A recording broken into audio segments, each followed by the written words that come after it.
बांग्लादेश, नेपाल और श्रीलंका तो बिना युद्ध के ही अखंड भारत बनेंगे। কতটা জঘন্য নিকৃষ্ট জাতি হলে বাশার আল আসাদ পালিয়ে যাওয়ার পর এখন পর্যন্ত 500টার মতো স্থাপনা ইসরায়েল হামলা চালিয়েছে। পৃথিবীর কারো অনুমতি লাগেনি, পৃথিবীর কাউকে জিজ্ঞাসা করা লাগেনি। তাহলে দুনিয়াকে তারা কি পরিমাণ মগের মুল্লুক মনে করে। হয়তো হাসি ঠাট্টার ছলে বলতেছে যে এত মিনিটের মধ্যে ঢাকা দখল হয়ে যাবে, এত মিনিটের মধ্যে এই হয়ে যাবে, সেই হয়ে যাবে। এগুলো মজাক না, আল্লাহ আল্লাহর কসম বলতেছি, এটা মজাক না, এটা তাদের বাস্তবতা। কেন আমি নিজেও ভারতে ছিলাম, 3 বছর ছিলাম। আপনি যদি কাউকে দেখে শিক্ষা না পান তাহলে অবশ্যই ইহুদিদেরকে দেখে আপনি শিক্ষা নিতে পারেন। আমি প্রায় বক্তব্যে ইহুদিদের কথা বলি, তার মানে আমি ইহুদিদের প্রশংসা করছি না। ইহুদিদেরকে আল্লাহ সুবহানাহু ওয়া তাআলা কোরআন মাজিদে বলেছেন তারা অভিশপ্ত জাতি। কতটা জঘন্য নিকৃষ্ট জাতি হলে বাশার আল আসাদ পালিয়ে যাওয়ার পর এখন পর্যন্ত 500টার মতো স্থাপনা ইসরায়েল হামলা চালিয়েছে। পৃথিবীর কারো অনুমতি লাগেনি, পৃথিবীর কাউকে জিজ্ঞাসা করা লাগেনি। তাহলে দুনিয়াকে তারা কি পরিমাণ মগের মুল্লুক মনে করে যে অন্য একটা দেশের সীমানায় without any question, without any permission, না জাতিসংঘ না আমেরিকা, গত 24 ঘন্টায় 500-র অধিক স্থাপনায় হামলা চালিয়েছে। কি পরিমাণ উগ্র এবং কি পরিমাণ অভিশপ্ত হলে এটি হতে পারে। কিন্তু তাদের প্রশংসা করছি বা তাদের কাছে শিখার কথা বলছি কোন জায়গায়, যে পৃথিবীর বাস্তব রহস্য খ্রিস্টানরাও জানে না। এই জন্য আপনি খ্রিস্টানদেরকে পাবেও যেতে দেখবেন, বারেও যেতে দেখবেন। পাবে গিয়ে জুয়া খেলবে, বারে গিয়ে মদ পান করবে, 1 সপ্তাহে যা ইনকাম করবে 2 দিনের উইকেন্ডে তা শেষ করে দিবে গার্লফ্রেন্ডের পিছনে বা আর যে কারো পিছনে। মানে তাদের কাছে পৃথিবীর বাস্তবতা সম্পর্কে তারা অজ্ঞ। এই জন্য আল্লাহ তাদেরকে বলেছে ওয়ালাদ-দাল্লিন। ফলত আপনি তাদের সাথে উঠা বসা করলে আপনি কিছু প্রশ্নবিদ্ধ হবেন না। আপনার মনে হবে যে আমি তো যেমন লাইফ লিড করছি সেও তো তেমন লাইফ লিড করছে। বাট যখন আপনি একটা ইহুদির কাছে যাবেন, আপনার হালালের বিধিবিধানের চেয়ে তোর হালালের বিধিবিধান কঠোর। ও আপনার দেওয়া খাবারও খাবে না, বলবে এটা হালাল না। কি পরিমাণ ওর দিনকে কঠোরভাবে মানতে পারে আপনি একটা ইহুদির সাথে না মিশলে বুঝবেন না। আপনি দাড়ি রাখতে হেজিটেট ফিল করেন, ও চুল পরিমাণ হেজিটেট ফিল করেন। ভাই যে গত 24 ঘন্টায় 500টা জায়গায় বম মারতে হেজিটেট করেনি, ও দাড়ি রাখতে হেজিটেট করবে, চুল পরিমাণ হেজিটেট করে না। কিন্তু আপনি দাঁড়িয়ে আমাকে মনে হয় জঙ্গি বলবে, সন্ত্রাসী বলবে। তাহলে কি পরিমাণ হীনম্মনতায় ভুগে মুসলিম উম্মাহ আপনি কল্পনা করতে পারবেন না একটা ইহুদির সাথে যখন মিশবেন, যে সে কি পরিমাণ কট্টর হতে পারে, কি পরিমাণ অ্যাগ্রেসিভ হতে পারে তার নিজের দিনের উপর, তার নিজের বিশ্বাসের উপর। এবং ওর কাছে পৃথিবীর বাস্তবতা ভিন্ন। ওই আর একটা খ্রিস্টানের মতো না যে খাবো দাবো ফুর্তি করবো শেষ করবো, এটা না। নির্দিষ্ট একটা লক্ষ্য আছে, নির্দিষ্ট একটা উদ্দেশ্য আছে। পৃথিবী জয় করতে হবে, পৃথিবী শাসন করতে হবে। আমরা একমাত্র পৃথিবীর প্রভু, আমরা হচ্ছে চোজেন বাই দ্য গড, আল্লাহ কর্তৃক বাছাইকৃত, বাকি সব আমাদের গোলাম। নাউজুবিল্লাহি মিন যালিক। এই জন্য বাকি কাউকে হত্যা করা গুনাহ মনে করে না। তো কিন্তু ওদের কাছে গেলে আপনি ধাক্কা খাবেন। ইহুদিদের কাছে গেলে আপনার মনে প্রশ্ন আসবে যে সারা পৃথিবী থেকে আমাকে শেখানো হলো যে আমার সন্তান হতে হবে, ছেলে হোক মেয়ে হোক 2টি, কিন্তু প্রত্যেকটা ইহুদির কেন 7টা 8টা 10টা করে সন্তান? প্রশ্নবিদ্ধ হবেন, আরো বহু ধাপে ধাপে প্রশ্নবিদ্ধ হবেন। সারা পৃথিবীর প্রত্যেকটা স্কুলে, এমনকি ইংল্যান্ডের প্রত্যেকটা স্কুলে LGBTQ শেখানোর জন্য সিলেবাস দেওয়া আছে, অর্থ ব্যয় করা হচ্ছে, কিন্তু কোনো ইহুদি স্কুলে LGBTQ নাই। কেন নাই? সারা পৃথিবীতে তারা সুদি কারবার করতেছে, তারা নিজেরা নিজেদের মধ্যে কেন সুদি লেনদেন করে না? এরকম অসংখ্য প্রশ্ন আপনি পাবেন যখন তাদের সাথে আপনি উঠা বসা করবেন। তখন আপনি বুঝতে পারবেন যে কেন আপনাকে আপনার দিনের উপর কট্টর হতে হবে। মুসলমানরা যদি বেশি সেকুলার হতে চায়, এখন যে পরিমাণ যে সেকুলার দেখায় নিজেদেরকে যে আমরা অনেক উদার, আমার এক গালে মারলে আমরা আর এক গাল পেতে দেই, ঠিক আছে ভাই এ গালও একটু মেরে নেন, এইটা দিয়ে সামনের পৃথিবী চলতে পারবেন না। আপনার পার্শ্ববর্তী দেশ একটা ভ্রান্ত মতবাদের উপর কট্টর, যে কোনো প্রকার লজিকে এটি ভ্রান্ত। সেই ভ্রান্ত মতবাদের উপর সে কট্টর। কতটা কট্টর আপনারা পেপার পড়ছেন, নিউজ পেপার পড়ছেন, পড়ে আপনারা ফেসবুকে মজাক করতেছেন। বাট আল্লাহ আল্লাহর কসম বলতেছি, এটা মজাক না, এটা তাদের বাস্তবতা। কেন আমি নিজেও ভারতে ছিলাম, 3 বছর ছিলাম। এটিকে তারা অন্তর দিয়ে কট্টরভাবে বিশ্বাস করে।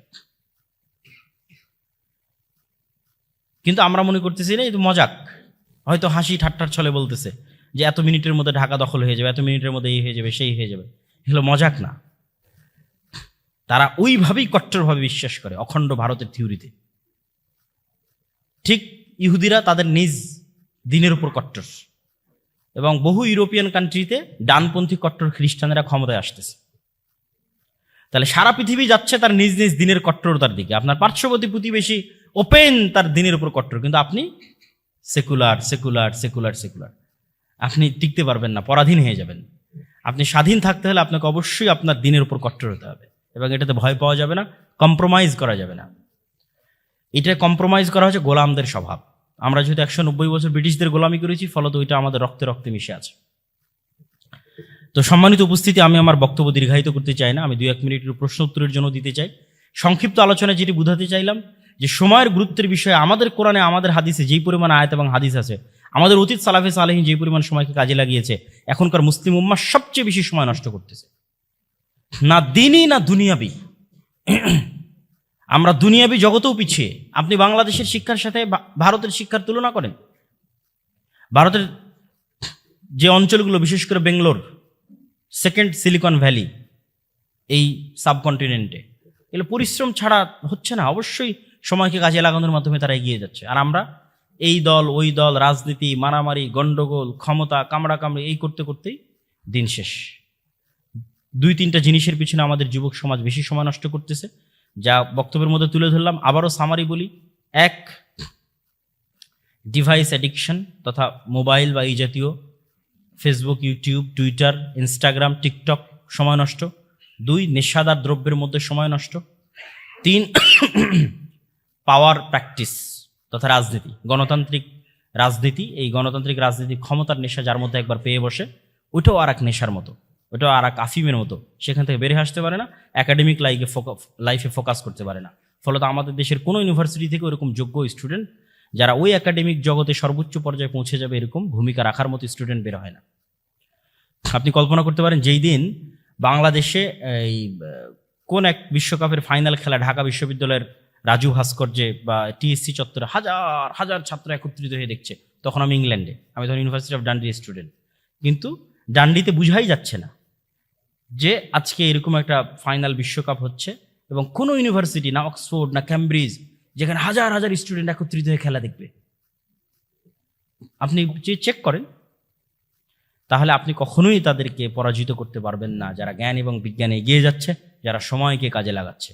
আপনারা আগাতে হলে অবশ্যই আল্লাহ যেই সিস্টেমে এই পৃথিবীকে ডেভেলপ করেছে, আপনাদের বুঝার সুবিধার্থে বলতেছি যে এই পৃথিবীকে আল্লাহ সুবহানাহু ওয়া তাআলা যেই সিস্টেমে ডেভেলপ করেছে, ওই সিস্টেম অনুযায়ী আপনাকে আগাতে হবে। আর ওই সিস্টেম অনুযায়ী আগাতে গেলে আল্লাহ সুবহানাহু ওয়া তাআলা দেখেন না যে কে মুসলিম কে মুমিন। চেষ্টা করার পর আল্লাহ দেখেন মুসলিম মুমিন, কিন্তু চেষ্টা করার আগ পর্যন্ত, ঠিক আছে এই বাটন চাপ দিলে এই মোবাইলে লাইট জ্বলবে, তো পৃথিবীতে এই কাজটা করলে আপনি ধনী হবেন, ওই কাজটা যদি মুমিন করে, মুসলিম করে, কাফির করে, আল্লাহ বাধাগ্রস্ত করেন না, আল্লাহ তাকে ধনী করে দেন। এই কাজটা করলে আপনি ক্ষমতায় যাবেন, ওইটা যে করে আল্লাহ সুবহানাহু ওয়া তাআলা তাকে ক্ষমতায় যাওয়ার রাস্তা করে দেয়। তো ওই বাটনগুলো তো আপনাকে চাপতে হবে, ওই চেষ্টা তো আপনাকে করতে হবে, নাহলে তো আপনি গোলামি থাকবেন। কিন্তু ওই বাটন চাপার পর, চেষ্টা করার পর দেখবেন যে আরেকজন 100-তে 100 চেষ্টা করতেছে, আপনি 100-তে 90 চেষ্টা করতেছেন, আর আরেকজনের সক্ষমতা 100-তে 100, আপনার সক্ষমতা 100-তে 50, তারপর আল্লাহ আপনাকে বিজয়ী করে দিবে, তখন আপনি আল্লাহর সাহায্য পাবেন। কিন্তু ঘরে বসে সময় নষ্ট করে, ঠিক আছে, এইভাবে ফালতু পরস্পর বিরোধী অন্তর্দ্বন্দ্ব, অন্তর্কলহ, মারামারি, গন্ডগোল, নেশাদার দ্রব্য ইত্যাদির মধ্যে গিয়ে কখনোই আপনারা স্বাধীন হতে পারবেন না, মুক্তি পাবেন না। ওয়াল আসর ইন্নাল ইনসানা লাফি খুসর, সময়ের শপথ, নিশ্চয় প্রত্যেক মানুষ ক্ষতির মধ্যে নিমজ্জিত আছে। এই আয়াতটি বা এই সূরাটি যদি আপনি আরো সহজভাবে বুঝতে চান, তাহলে এভাবে বুঝুন, সময়ের শপথ, নিশ্চয় প্রত্যেক মানুষ সময় নষ্ট করে। ওয়াল আসর ইন্নাল ইনসানা লাফি খুসর, সময়ের শপথ, নিশ্চয় প্রত্যেক মানুষ ক্ষতির মধ্যে নিমজ্জিত আছে। আর আপনার বুঝার সুবিধার্থে আপনি স্পষ্টভাবে বুঝে নিতে পারেন, এবং এটি ভুল ব্যাখ্যা নয়, সঠিক ব্যাখ্যা। সময়ের শপথ, নিশ্চয় প্রত্যেক মানুষ কি করে? সময় নষ্ট করে। সময় নষ্ট করে না কারা? ইল্লাল্লাযীনা আমানু ওয়া আমিলুস সালিহাত ওয়া তাওয়াসাউ বিল হাক্কি ওয়া তাওয়াসাউ বিস সবর। সময় নষ্ট করে না তারা যারা ঈমান আনয়ন করে, সৎ কাজ করে, পরস্পরকে সত্যের দিকে দাওয়াত দেয়, পরস্পরকে ধৈর্যের দিকে দাওয়াত দেয়। তাহলে আপনি হয়তো মনে করতে পারেন যে আমার কি তাহলে বাংলাদেশ কৃষি বিশ্ববিদ্যালয়ে অধ্যয়ন সময় নষ্ট? শুধু কি তার সময়টুকুই কাজে লাগে যে সালাত আদায় করছে, যে কোরআন তেলাওয়াত করছে, আর বাকি সকলেই সময় নষ্ট করছে? আল্লাহ সুবহানাহু তাআলা এমন শব্দ ব্যবহার করেছেন যা খুবই ব্যাপক, যে সৎ আমল করে। আল্লাহ সুবহানাহু তাআলা যদি শুধু সালাত, সিয়াম, হজ, যাকাতকে বুঝাতেন তাহলে তিনি বলতে পারতেন যে অত্যাধিক আমল করে। আপনি কোরআনে কোথাও পাবেন না যে আল্লাহ সুবহানাহু তাআলা জান্নাতে যাওয়ার জন্য অত্যাধিক আমলকে শর্তযুক্ত করেছেন। প্রত্যেক জায়গায় আল্লাহ সুবহানাহু তাআলা শর্তযুক্ত করেছেন সৎ আমলকে। তো সৎ কাজ কোনটা? তো সৎ কাজ অত্যন্ত ব্যাপক। আপনি যদি বাংলাদেশ কৃষি বিশ্ববিদ্যালয়ে সততার সাথে পড়াশোনা করেন, এটিও সৎ কাজ। সততার সাথে শিক্ষকতা করেন, এটিও সৎ কাজ।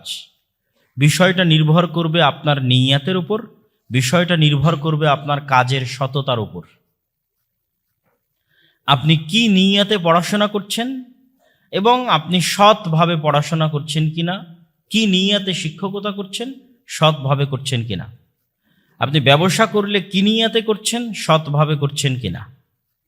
একজন ব্যবসায়ী ব্যবসা করছে, সে অনেক টাকা ইনকাম করার পর দুবাইয়ে গিয়ে বাড়ি কিনবে, তারপরে যত অশ্লীলতা, নেশাদার দ্রব্য আছে পৃথিবীতে, আরাম এবং আয়েশের অবৈধভাবে যত মাধ্যম আছে, সবগুলো থেকে সে এন্টারটেইনমেন্ট, বিনোদন গ্রহণ করবে। এটি হচ্ছে তার ব্যবসা বা অত্যাধিক টাকা ইনকামের নিয়াত। তাহলে অবশ্যই সে কি করছে? ইন্নাল ইনসানা লাফি খুসর, প্রত্যেক মানুষ সময় নষ্ট করতেছে, সে আসলে সময় নষ্ট করতেছে। আর যদি সে তার নিয়াত পরিবর্তন করে নেয় যে না, সে অত্যাধিক ইনকাম করে দেশ ও জাতির উপকারের জন্য, আত্মীয় স্বজনের উপকারের জন্য, গরিব মিসকিনের উপকারের জন্য, ইয়াতিম অসহায়ের কল্যাণের জন্য, নিজের সন্তান সন্ততি এবং স্ত্রী পুত্রের কল্যাণের জন্য ব্যয় করবে, তাহলে অবশ্যই যদি সততার সাথে সে ব্যবসা করে থাকে তাহলে পুরো সময়টা তার কাজে লাগতেছে। এই জন্য ইবনুল কাইয়িম রাহিমাহুল্লাহ সময়ের গুরুত্ব বুঝাতে গিয়ে বলেছেন যে পৃথিবীতে বহু মানুষ 60 বছর, 70 বছর, 80 বছর, 100 বছর জীবন যাপন করবে, কিন্তু কিয়ামতের মাঠে দেখবে সে জীবন যাপন করেছে মাত্র 1 মাস, সে জীবন যাপন করেছে মাত্র 1 ঘন্টা, সে জীবন যাপন করেছে মাত্র কয়েক সেকেন্ড। এটি কিভাবে? ততটুকুই কাউন্ট হবে যতটুকু সৎ, বাকি সব তো সময় নষ্ট। ফলত সে বেঁচেছে 60 বছর, জীবন যাপন করেছে 100 বছর, কিন্তু প্রকৃত অর্থে সে বেঁচে ছিল, পৃথিবীতে জীবন যাপন করেছিল মাত্র 1 মাস। মানে যতটুকু সময় সে সৎভাবে ব্যয় করেছে, সময় নষ্ট করেনি, অতটুকুই তার প্রকৃত জীবন। এই জন্য ইবনুল কাইয়িম রাহিমাহুল্লাহ বলেছেন যে মানুষের জীবনের অপর নামই হচ্ছে সময়। মানুষ পৃথিবীতে কোনো স্থানে বসবাস করে না, বরং সময়ের মধ্যে বসবাস করে। এই ময়মনসিংহ বাংলাদেশ কৃষি বিশ্ববিদ্যালয়ে 1964 সালে যিনি ছিলেন তিনি এখন নাই, কিন্তু এই বিশ্ববিদ্যালয় তো আছে, প্লেস তো আছে। তাহলে তিনি বসবাস করেছেন এই বিশ্ববিদ্যালয়ে না ওই সময়ে? ওই সময়ে। আমরা এখন এখানে আছি, আমরা এক সময় চলে যাব, কিন্তু এই বিশ্ববিদ্যালয় প্লেস তো থাকবে। আজ থেকে 100 বছর পর এখানে এসে কেউ পড়বে। তাহলে আমরা আসলে এই বিশ্ববিদ্যালয়ে বসবাস করেছি না এই সময়ের মধ্যে বসবাস করছি? সময়ের মধ্যে বসবাস করছি। মানুষ হচ্ছে মহাকালের গর্ভে হারিয়ে যায়। লক্ষ লক্ষ কোটি কোটি বছরের যে পৃথিবী, এই পৃথিবীর যে আল্লাহ সুবহানাহু ওয়া তাআলা একটা টাইম লিমিটেড করে সৃষ্টি করে দিয়েছেন, আল্লাহ সুবহানাহু ওয়া তাআলা কিন্তু সময়ের ঊর্ধ্বে। এই জন্য সময় কেন্দ্রিক যে প্রশ্নগুলো, এগুলো আল্লাহ সুবহানাহু ওয়া তাআলার সাথে সম্পৃক্ত নয়, করাই উচিত না, অযৌক্তিক প্রশ্ন। যে কেউ বলে লাইলাতুল কদর যদি এখানে হয় তাহলে ওখানে কিভাবে হবে, ইত্যাদি ইত্যাদি। আল্লাহ যদি নিচের আসমানে নেমে আসেন তাহলে ওখানে কিভাবে আসবেন? ভাই, আপনি যেটাকে দেখতেছেন রাত, এটা আপনার দৃষ্টিকোণ থেকে অত্যন্ত স্বল্প একটা পরিসরে। মহাশূন্য সম্পর্কে যারা জানে যে আমরা যেই পৃথিবী নামক গ্রহের মধ্যে বসবাস করছি, এখান থেকে যদি আমরা মহাশূন্যের দিকে যাত্রা করি তাহলে ধীরে ধীরে সৌরজগৎ পার হওয়ার পর ধীরে ধীরে গ্যালাক্সি, মিল্কি ওয়ে গ্যালাক্সি, সেটি পার হওয়ার পর এরকম আরো লক্ষ কোটি গ্যালাক্সি, ওই লক্ষ কোটি গ্যালাক্সির মধ্যে এরকম শত শত গ্রহ উপগ্রহ নক্ষত্র আছে যেগুলো পৃথিবীর মতো বা পৃথিবীর চাইতেও বড়। এবং বিজ্ঞানীদের আবিষ্কার অনুযায়ী তারাও জানে না যে মহাশূন্যের কত পার্সেন্ট তারা আবিষ্কার করতে পেরেছে, বাকি সব ডার্ক, অন্ধকার, তাদের আবিষ্কারের বাইরে। সুতরাং সময় বিষয়টা আমাদের সাথে অত্যন্ত আপেক্ষিক। এটির সাথে আপনি কখনোই আল্লাহ সুবহানাহু ওয়া তাআলার সত্তা এবং ইসলামের অন্যান্য যে গায়েব বা অদৃশ্যের যে খবরগুলো আছে সেগুলোকে সম্পৃক্ত করতে পারেন না। আল্লাহ সুবহানাহু ওয়া তাআলা একটা টাইম, আল্লাহ সুবহানাহু ওয়া তাআলার একটা সৃষ্টি, সময় আল্লাহর একটা সৃষ্টি। আল্লাহ এটিকে সৃষ্টি করে ছেড়ে দিয়েছেন, এটি এক সময় শেষ হয়ে যাবে। এটি যে সময় শেষ হয়ে যাবে তখন কিয়ামত হবে, এবং কিয়ামতের পরের যে সময় হবে সেই সময় আমাদের এই সময়ের 50,000 বছরের মতো একটা দিন হতে পারে। হাদিসের বিভিন্ন ভাষায় বোঝা যায়। সুতরাং সময়টা অনেক আপেক্ষিক। তো আমি যেটি বলছিলাম আর কি, যে আমরা বসবাস করি সময়ের মধ্যে, অতএব আমাদের জীবনের অপর নাম আসলে সময়। অতএব আমরা যতটুকু সময় কাজে লাগাই অতটুকুই আসলে আমাদের জীবন, আর যতটুকু আমরা কাজে লাগাই না অতটুকু আসলে আমাদের জীবন বা লাইফ নয়, বরং বৃথা, নষ্ট, অপচয়। তো সময়ের গুরুত্ব বুঝাতে গিয়ে বহু হাদিস রাসূলুল্লাহ সাল্লাল্লাহু আলাইহি ওয়াসাল্লামের পক্ষ থেকে আছে, সালাফে সালেহিনের পক্ষ থেকে বহু বক্তব্য আছে। যেমন রাসূলুল্লাহ সাল্লাল্লাহু আলাইহি ওয়াসাল্লামের একটা হাদিস, নি'মাতানি মাগবুনুন ফীহিমা কাসীরুম মিনান নাস, আস-সিহহাতু ওয়াল ফারাগ। পৃথিবীতে এমন দুটি আল্লাহর নেয়ামত আছে যেই দুটি নেয়ামত সম্পর্কে অধিকাংশ মানুষ গাফেল থাকে, অসচেতন থাকে, মূল্যায়ন করতে পারে না। এক, আল্লাহর প্রদত্ত পৃথিবীর অনেক বড় একটি নেয়ামত হচ্ছে সুস্বাস্থ্য। আমরা যে এখন সুস্থ আছি এটি কার নেয়ামত? আল্লাহ সুবহানাহু ওয়া তাআলার নেয়ামত। এটিকে মানুষ মূল্যায়ন করা জানে না, আল্লাহর নবী বলছেন। দুই, অবসর সময়কে মানুষ মূল্যায়ন করা জানে না। আল ফারাগ মানে অবসর সময়। এই জন্য অন্য একটি হাদিসে রাসূলুল্লাহ সাল্লাল্লাহু আলাইহি ওয়াসাল্লাম বলেছেন যে তোমরা 5টি বিষয়ের পূর্বে ইগতানিম খামসান ক্বাবলা খামসিন, 5টি বিষয়ের পূর্বে 5টি বিষয়কে তোমরা গুরুত্ব দাও। হায়াতাকা ক্বাবলা মাউতিক, মৃত্যুর পূর্বে জীবিত যে আছো এটিকে গুরুত্ব দাও, মূল্যায়ন করো। ওয়া সিহহাতাকা ক্বাবলা সাকামিক, অসুস্থ হওয়ার পূর্বে সুস্থ যে আছো এটিকে গুরুত্ব দাও। ওয়া ফারাগাকা ক্বাবলা শুগলিক, এখন যে ফ্রি আছো, অবসর আছো, এই অবসর সময়কে গুরুত্ব দাও ব্যস্ত হওয়ার পূর্বে। ওয়া শাবাবাকা ক্বাবলা হারামিক, আর বৃদ্ধ হয়ে যাওয়ার পূর্বে যৌবন যে যুবক যে আছো এই যুবক সময়টাকে গুরুত্ব দাও। ওয়া গিনাকা ক্বাবলা ফাকরিক, আর হাতে যদি সচ্ছলতা থাকে তাহলে দারিদ্রতা আসার পূর্বে সেই সচ্ছলতাকে গুরুত্ব দাও। যদিও দিন শেষে এই প্রত্যেকটা বিষয় সময়ের সাথেই কানেক্টেড। আপনার যৌবন, আপনার বার্ধক্য সেটিও সময়ের সাথে কানেক্টেড। আপনার ব্যস্ততা, আপনার অবসর সেটিও সময়ের সাথে কানেক্টেড। তো সবকিছুই সময়ের সাথে সম্পৃক্ত। আপনারা সুস্থ আছেন, অসুস্থ হবেন, সবই সময়ের সাথে সম্পৃক্ত। তারপরও রাসূলুল্লাহ সাল্লাল্লাহু আলাইহি ওয়াসাল্লাম ভিন্নভাবে এই 5টি জিনিসকে মূল্যায়নের জন্য আমাদেরকে বলেছেন। আর সময়ের মধ্যে পৃথিবীর সবচেয়ে গুরুত্বপূর্ণ সময়, যেই সময়টা কখনোই অলসতায় কাটানো উচিত নয়, সেটি হচ্ছে ফজরের পরের সময়। রাসূলুল্লাহ সাল্লাল্লাহু আলাইহি ওয়াসাল্লাম বলেন, আল্লাহ সুবহানাহু ওয়া তাআলা আমার উম্মতের জন্য বরকত রেখেছেন ফি বুকুরিহা, সকালে। আমার উম্মতের জন্য আল্লাহ সুবহানাহু ওয়া তাআলা বরকত রেখেছেন কখন? সকালে। এই জন্য সালাফে সালেহিনের পক্ষ থেকে বর্ণিত আছে যে লা ইয়ানামুনা বা'দা সালাতিল ফজর। কোন সালাফে সালেহিন মানে অতীতে চলে যাওয়া বড় বড় আলেম ওলামাগণ, তারা কখনোই ফজরের সালাতের পর ঘুমাতেন না। যদি কখনো লম্বা সফর বা রাত জাগার মতো কোনো কাজ করতেন তাহলে ফজরের সালাতের পর ইয়ান্তাজিরুনা ইলা তুলুইশ শামস, ফজরের সালাতের পর অপেক্ষা করতেন সূর্য ওঠা পর্যন্ত। সূর্য উঠলে ঘুমিয়ে যেতেন। মানে কারো যদি বিশ্রামের দরকার হয় সকালে, তাহলে সে ফজরের পর কি উঠা পর্যন্ত অপেক্ষা করবে? সূর্য ওঠা পর্যন্ত অপেক্ষা করবে। কিন্তু দেখবেন যে আমাদের লাইফস্টাইল, পুরো মুসলিম উম্মার লাইফস্টাইল চেঞ্জ হয়ে গেছে। পাশ্চাত্য বা ওয়েস্টার্ন কালচার কর্তৃক প্রভাবিত হয়ে আমরা দিন দিন, এবং মোবাইলের মতো ডিভাইসের সাথে আমাদের যে অ্যাডিকশন, আসক্তি, এই আসক্তির কারণে আমরা রাতকে গভীর থেকে গভীরতর করছি, আর সকালে অবশ্যই শতভাগ ছাত্রের কত পার্সেন্ট ছাত্র সকালে ফজরের পর জেগে থাকে আল্লাহ সুবহানাহু ওয়া তাআলা ভালো জানে, বা পুরো মুসলিম উম্মার একই অবস্থা। অথচ ঘুমানোর সুন্নাতের ক্ষেত্রে রাসূলুল্লাহ সাল্লাল্লাহু আলাইহি ওয়াসাল্লাম বলেছেন যে এশার পরে কোনো কথা হবে না, এশার পরে ঘুমিয়ে যেতে হবে।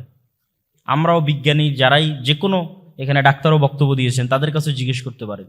যে কোনো ডাক্তারের কাছে গেলে ডাক্তারেরা আপনাকে সকাল সকাল ঘুমানোর পরামর্শ দেবে। মানুষের ঘুমের সবচেয়ে গভীর সময়টা রাত 9টা, 10টা, 11টার মধ্যে পার হয়ে যায়, এবং ওই রাতে আগে উঠার জন্য বলবে। আর এটি সবচেয়ে স্বাস্থ্যসম্মত। আমাদের নবী মুহাম্মদ সাল্লাল্লাহু আলাইহি ওয়াসাল্লাম এশার পর দ্রুত ঘুমিয়ে যেতেন, আর ওই রাতে আগে উঠতেন, আগে উঠে তাহাজ্জুদের সালাত আদায় করতেন। তাহাজ্জুদের সালাত বা রাতে উঠে সালাত 2 রাকাত হলেও মানুষের জীবনে বৈপ্লবিক পরিবর্তন ঘটাতে পারে। মানুষ যদি পৃথিবীর মহা থেকে মহা সফলতম কাজ করতে চায় এবং আল্লাহ সুবহানাহু ওয়া তাআলার রহমত এবং বরকতের সাথে করতে চায় এবং সফল হতে চায়, তাহলে সে রাতের শেষ অংশের কোনো বিকল্প নেই, যেটি আল্লাহ সুবহানাহু ওয়া তাআলা তার রাসূলকে উদ্দেশ্য করে বলেছেন যে অচিরেই আমরা আপনার প্রতি কাওলান সাকিলা, অনেক ভারী একটি কিতাব আপনার প্রতি অবতীর্ণ করব।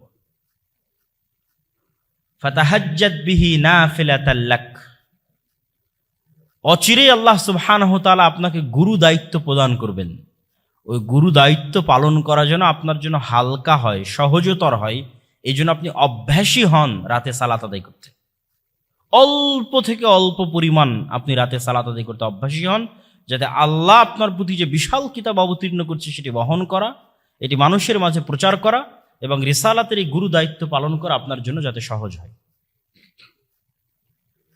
এবং বর্তমান পৃথিবীতেও যারা সাকসেসফুল সফল মানুষ আছে, তাদের অধিকাংশের 90% অধিকাংশের আপনি ঘুম থেকে উঠার ডাটা যদি চেক করেন গুগলে সার্চ দিয়ে, যে তারা কখন ঘুম থেকে উঠে, তাহলে আপনি দেখবেন যে বেশিরভাগ আপনাদের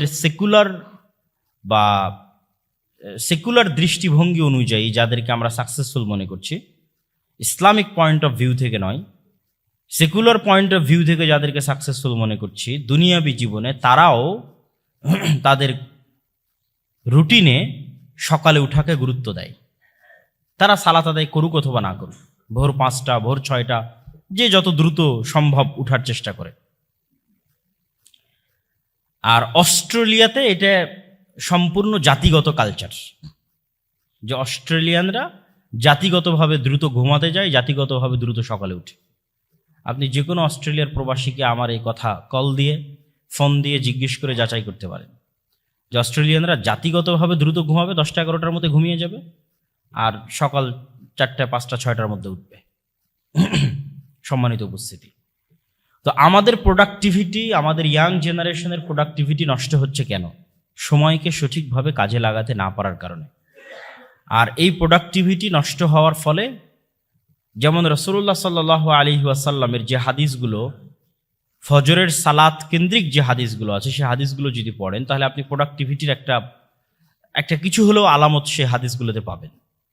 যে ব্যক্তি ফজরে উঠলো না, ঘুমিয়ে থাকলো, বেশি দেরি করে উঠলো, তার সকাল হবে শয়তানের সাথে, এবং তার সকাল হবে শরীরে একটা ম্যাজ বা দুর্বল ভাব, আপনাদের আঞ্চলিক ভাষায় কি বলে, যে শরীরটা কোনো কাজের জন্য তখন অতটা প্রোডাক্টিভ থাকবে না, মন মানসিকতা কোনো কাজের জন্য প্রস্তুত থাকবে না, বরং সারাদিন একটা অলসতা কাজ করবে শরীরের মধ্যে, সারাদিন একটা ঘুম ভাব কাজ করবে শরীরের মধ্যে, ফলত অটোমেটিক আপনার প্রোডাক্টিভিটি ডাউন হয়ে যাবে।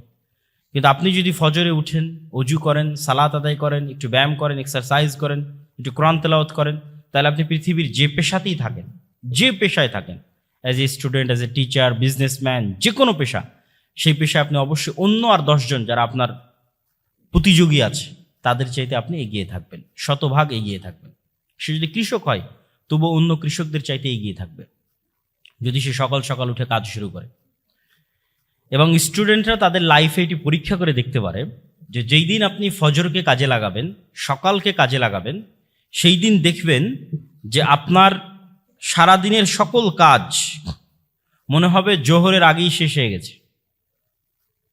বিশেষ করে ছুটির দিনগুলোতে যদি আপনি পরীক্ষা করে দেখেন যে আজকে অনেক কাজ হাতে নিয়ে আপনি বসেছেন পড়ার টেবিলে, দেখবেন ফজরের সময় বা ফজরের আগে উঠে বসেছেন, দেখবেন জোহর হতে হতে এত বেশি পরিমাণ আপনার পড়া হয়ে গেছে, এত বেশি পরিমাণ কাজ শেষ হয়ে গেছে, যেটি আপনি ভোর 10টায় বা 11টায় বা 9টা 10টায় উঠে শুরু করলে রাত 12টা 1টা পর্যন্ত করেও শেষ করতে পারতেন না, সেটি ওই দিন জোহরের আগেই শেষ হয়ে গেছে। এটি যে কেউ তার নিজ নিজ লাইফে পরীক্ষা করতে পারেন। সম্মানিত উপস্থিতি, তাহলে আমাদের সময়ের গুরুত্ব শীর্ষক এই সংক্ষিপ্ত আলোচনার যে সামারি বা সারমর্ম যদি আমরা দাঁড় করাই, সেটি হচ্ছে আমাদের জীবনের অপর নাম সময়। প্রত্যেক মানুষ সময় নষ্ট করে, তবে তারাই সময় নষ্ট করে না যারা এই সময়কে কাজে লাগায়, এবং কিয়ামতের মাঠে কাজে লাগানো সৎ আমল যারা করবে ততটুকুই কাউন্ট হবে। সেটি 1 মাস, 1 বছর, 2 বছর হতে পারে।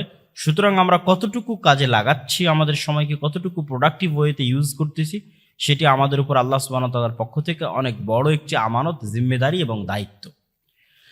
আমাদের বহু সালাফে সালেহিন সময়কে গুরুত্ব দিয়েছেন। গুরুত্ব দেওয়ার কারণে তারা সময়ে বরকত পেয়েছেন। সময়ের বরকত কিন্তু ভিন্ন জিনিস।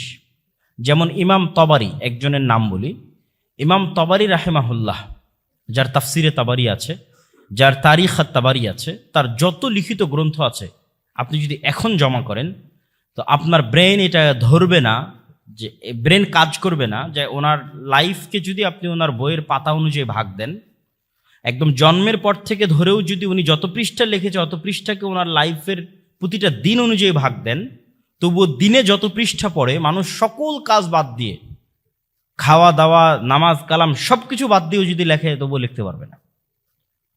এটা একজন ইমামের নাম বললাম, তার বই প্রকাশ করা একক একজন লাইব্রেরির পক্ষেও হিমশিম খেতে হবে, যে তার সকল বই একক একজন লাইব্রেরির মালিক প্রকাশ করবে। 300 থেকে 350 বইয়ের লেখক তিনি।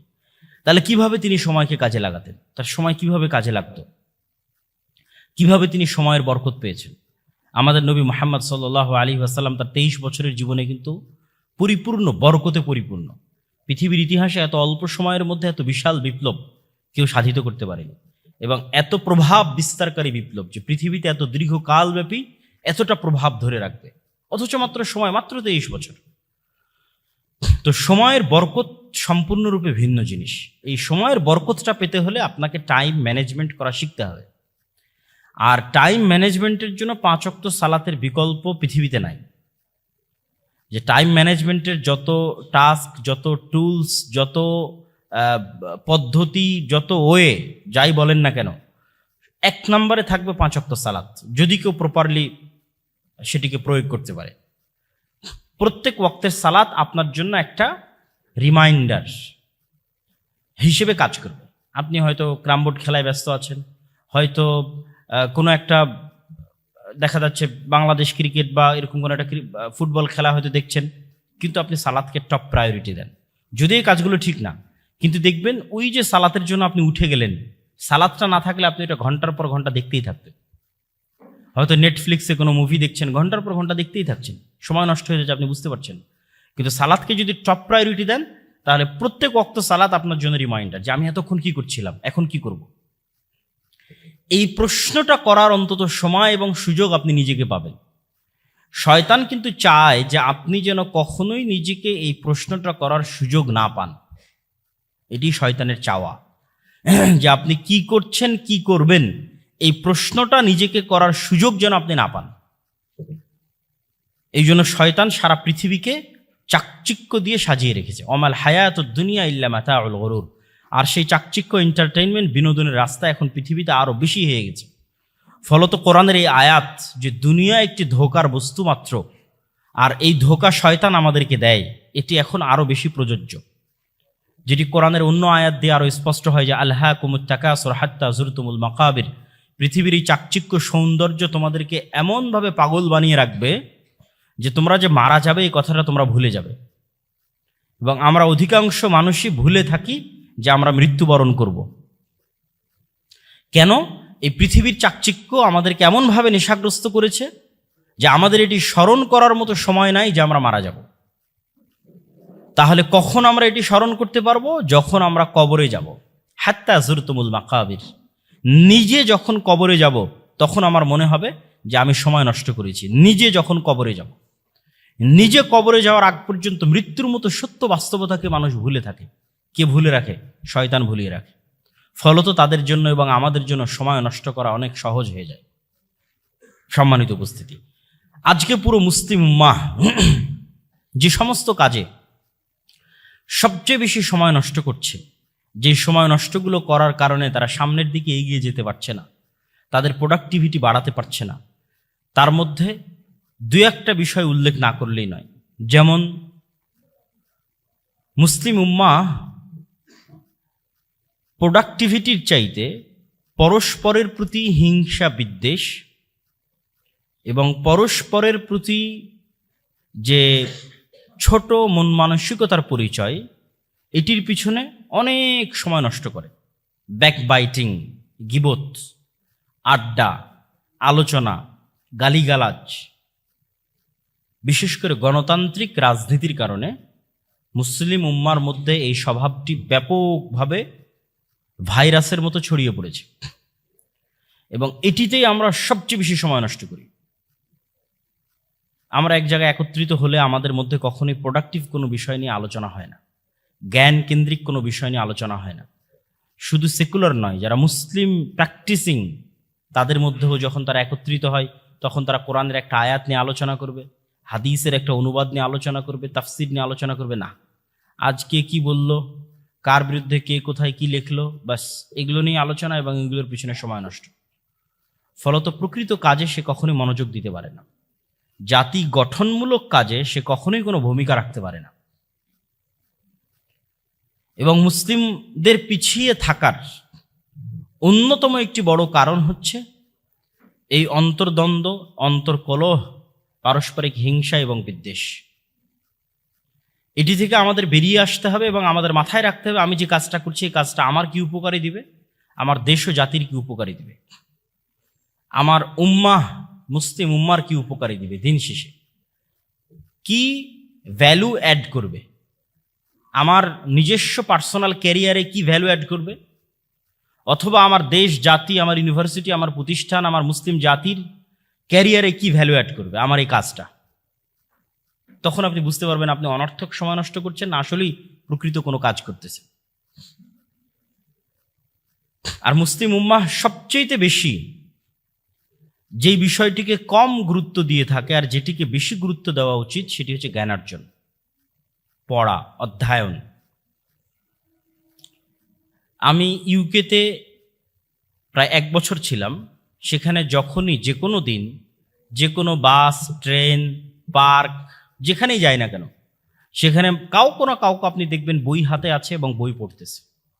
জাতিগত অভ্যাস বই পড়া, এবং তাদের দেখে আমি নিজে অনুপ্রাণিত হতাম যে আমাকেও পড়া উচিত। সফরে বের হয়েছি তো কি হয়েছে, আমার হাতেও একটা বই থাকা উচিত। এবং অনেক বই আমি ওই ইউকেতে থাকা অবস্থায় গাড়িতে, ট্রেনে, বিমানে পড়তে পড়তে শেষ করেছি। কিন্তু বাংলাদেশে আসার পর বাংলাদেশে এখন পর্যন্ত কোথাও চোখে পড়েনি যে আরেকটা মানুষ বই পড়তেছে। ফলত আমার মধ্যে থেকেও স্বভাবটা হারিয়ে গেছে, চলে গেছে। তাহলে মুসলিমরা কি পরিমাণ ওই ধরনের ফাউল কাজে সময় নষ্ট করে যে কাজের আসলে দিন শেষে কোনো উপকার নাই। জ্ঞান অর্জন তো প্রকৃত ইনভেস্টমেন্ট। আপনি বইয়ের একটা পৃষ্ঠা পড়ছেন, এটা আপনার পিছনে ইনভেস্টমেন্ট, প্রকৃত ইনভেস্টমেন্ট। কেউ বই পড়া ছাড়া জীবনে বড় হতে পারেনি, হওয়া সম্ভব নয়। যেটি আমাদের অতীতের এক বক্তা বলে গেলেন যে আমাদের কোরআন শুরুই হয়েছে ইকরা, পড়ো, পড়া দিয়ে শুরু হয়েছে। এবং মুসলিমরা একসময় জ্ঞান বিজ্ঞানের শীর্ষস্থানে ছিল। অক্সফোর্ড বিশ্ববিদ্যালয় প্রতিষ্ঠা হওয়ার 500 বছর পূর্বেও স্পেনের কর্ডোভায় মুসলমানদের বিশ্ববিদ্যালয় ছিল, গবেষণাগার ছিল, জ্ঞান বিজ্ঞানের চর্চা ছিল। যারা স্পেনে যাওয়া, যাদের পক্ষে সম্ভব হবে তারা গিয়ে দেখে আসতে পারেন। মুসলমানদের সেই ইতিহাস এবং ঐতিহ্যের চিহ্ন এবং আলামত এখনো থেকে গেছে।